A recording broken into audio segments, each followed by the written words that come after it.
Bom dia, pessoal. Vamos hoje para mais uma videoaula. Hoje falando sobre o capítulo 5, sobre vida celular. Sem dúvida nenhuma, o surgimento e o avanço da microscopia foi fundamental aí para que o homem pudesse observar o mundo que até então era desconhecido por ele. Observar plantas e animais que eram vistos a olho nu era fácil, mas e esse mundo microscópico?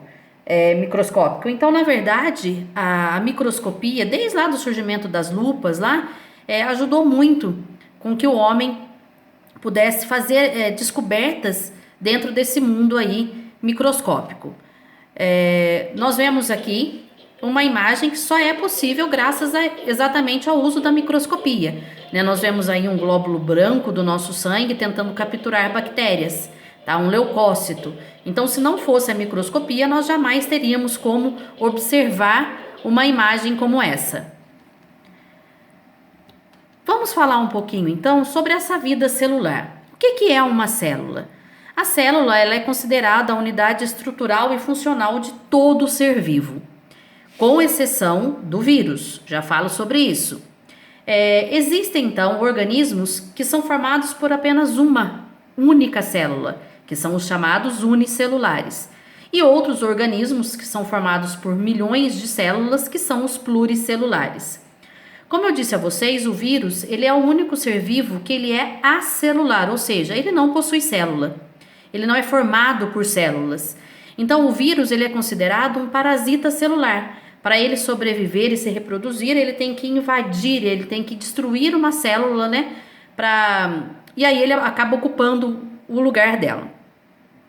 Mas vamos entender um pouquinho, então, de onde vieram, então, esses seres vivos, ou será que existiam seres vivos no nosso planeta? Sempre existiram seres vivos microscópicos? Ou não? Se nós voltássemos a 3 bilhões de anos atrás, com certeza nós diríamos que não. Por quê? O nosso planeta, há 3 bilhões de anos atrás, ele era totalmente inóspito, um ambiente totalmente inapropriado para qualquer tipo de vida. Primeiro, nós não tínhamos oxigênio no ar. A nossa atmosfera ela era composta por gases altamente tóxicos, principalmente o enxofre, o metano. A temperatura no nosso planeta ela era altíssima. Por quê? Porque nós tínhamos constantes erupções vulcânicas, nós tínhamos constantes tempestades. Mas e aí? Como então que os cientistas puderam afirmar que existia vida no nosso planeta numa época dessa e em condições como o nosso planeta apresentava?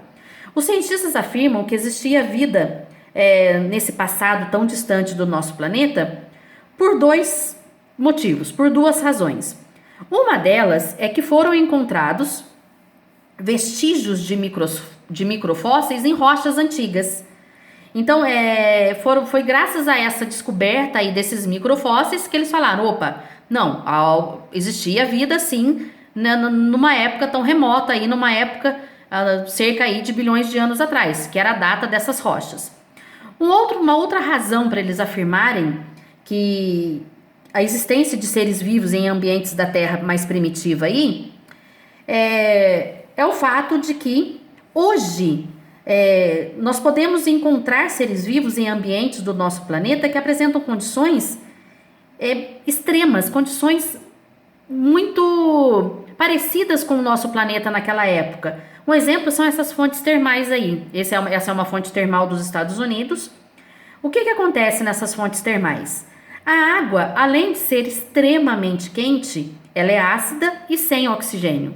Então, com certeza, nesse tipo de ambiente, nós não vamos encontrar plantas, fungos ou animais, mas ali vivem seres microscópicos. Os seres vivos microscópicos que existiam na nossa Terra primitiva são semelhantes a dois grupos de organismos muito numerosos encontrados hoje em quase todos os ambientes do nosso planeta, que são as bactérias e as arqueias. Então, com certeza, aqueles seres mais primitivos aí eram da família das bactérias e das arqueias. Nós vamos falar um pouquinho mais sobre as bactérias, mas antes disso eu quero mostrar um experimento que um aluno do 6º ano A fez sobre a cultura de bactérias. Tá? Esse experimento está na apostila de vocês, ele é muito interessante. Então, lá na apostila explica como produzir esse caldo aqui, esse meio de cultura, que é um caldo à base de caldo de carne e gelatina incolor. E aí depois vocês tinham que usar um cotonete e buscar bactérias em vários ambientes da casa. Ele pegou de um brinquedo, do controle remoto, do celular e da mão. Aqui no terceiro dia nós já vemos que as bactérias começam a se proliferar.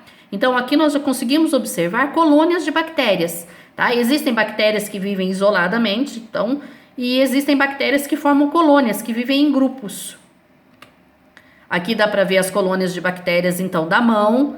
Aqui do controle, olha, aqui dá para tá bem nítido. Olha essa daqui que linda.